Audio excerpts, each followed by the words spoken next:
Assalamualaikum warahmatullahi wabarakatuh. Nama saya Teguh Muhammad Fauzan Robani. Saya ingin mempresentasikan tugas linguistik, yaitu membuat teks ulasan tentang sejumlah bahasan dalam linguistik teoretis yang berjudul linguistik umum.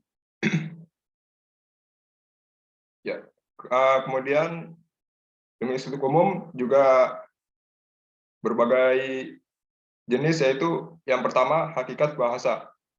Sebagaimana yang telah saya baca buku yang berjudul Linguistik Umum adalah yang membahas tentang hakikat bahasa, studi bahasa, dasar-dasar fonologi, dasar-dasar fonemik, dasar-dasar psikolinguistik, dan terakhir masyarakat bahasa dan varian bahasa.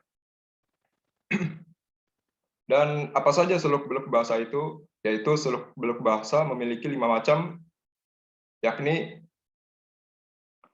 bahasa itu bermakna, bahasa itu arbitrer, bahasa itu konvensional, bahasa itu bervariasi, dan bahasa itu identitas suatu kelompok sesuai, dan bahasa itu bisa dikatakan identitas suatu kelompok sosial dan berbagai di kalangan masyarakat. Oleh karena itu, mengapa bahasa itu bermakna bagi seluruh kalangan masyarakat? Yaitu bahasa juga disebut sebagai sistem lambang yang berwujud ke arah konsep suatu ide atau pikiran, dan dapat dikatakan pula bahasa itu mempunyai makna yang jelas. Kemudian yang kedua adalah membahas mengenai studi bahasa dan linguistik sebagai ilmu. Dan apa saja tahap perkembangan linguistik sebagai ilmu? Yaitu tahap pertama adalah spekulasi, observasi, dan klasifikasi, dan terakhir tahap perumusan teori. Kemudian yang terakhir adalah yang ketiga membahas tentang dasar-dasar fonologi, dan apa saja yang dikaji dalam dasar-dasar fonologi, yaitu hakikat fonetik yang merupakan rutunan bunyi dalam bahasa Indonesia. Contoh Bayu mandi sebelum makan.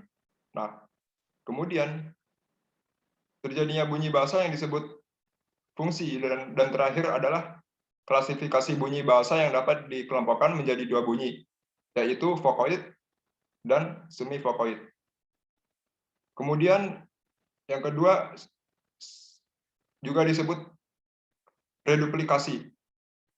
Nah, apa itu reduplikasi? Reduplikasi adalah proses morfologis yang mengulang bentuk dasar, baik secara keseluruhan maupun disertai dengan perubahan bunyi. Kemudian juga bisa dikatakan proses reduplikasi ini disertai dalam berbahasa di seluruh dunia. Yang pertama adalah bentuk dasar. Reduplikasi dalam bahasa Indonesia seperti meja menjadi meja-meja. Kemudian juga bisa berupa surat kabar menjadi surat kabar. Yang ketiga, psikolinguistik. Nah, kenapa itu dan apa itu bisa dikatakan psikolinguistik? Yaitu berasal dari 2 kata yang berupa psikologi dan linguistik, yang sebenarnya merupakan 2 disiplin ilmu yang berbeda dan dapat berbeda sendiri.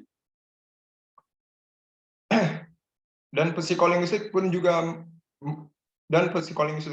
merupakan ilmu yang menguraikan proses-proses psikologi yang terjadi apabila seseorang menghasilkan kalimat dan memahami kalimat yang didengarnya.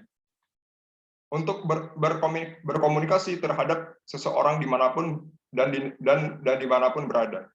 Dan tujuan utamanya adalah mengemukakan struktur dan proses yang melandasi kemampuan manusia untuk berbicara dan memahami bahasa. Yang keempat juga bisa dikatakan masyarakat bahasa. Apa yang dimaksud dengan masyarakat bahasa?